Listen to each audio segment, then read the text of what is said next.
Magandang buhay at kalusugan mga kaibigan. So, ang pipino po ay maganda, or cucumber ay maganda po sa skin, sa digestive system. Pag hindi ka nakakapupo, maganda ito po. I-mix mo sa pinya. Okay?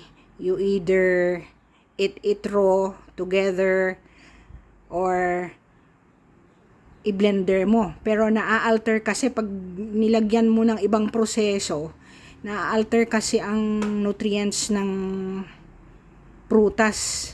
Ang Diyos, binigyan ka po ng ngipin para ngumuya. Kaya sa dami-dami ng mga imbensyon, kung minsan nakakasira sa kalusugan natin. So, I am from the old school. I really want to eat natural food or food for the matter without blending it. Ang nagle-blender po para yun sa mamamatay na kasi hindi ka na nakakanguya at hindi na nadadigest.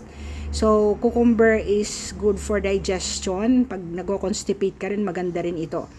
Externally, you can also use pipino for puff ice. So, hindi ka kailangan ng retinol. Kung wala tayong pera, ilagay lang ang pipino sa loob ng ref na manipis na slice.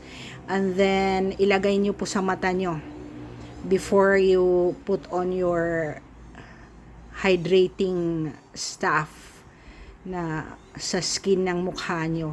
Ito lang po, napaka-organic lang. So, walang kailangang masyadong mga gamot sa ating katawan para po kawawa naman ang ating kidney at ang ating liver.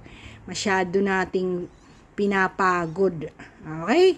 Thank you for watching, subscribing, commenting, and following my channel. I hope you're enjoying every video that you watch.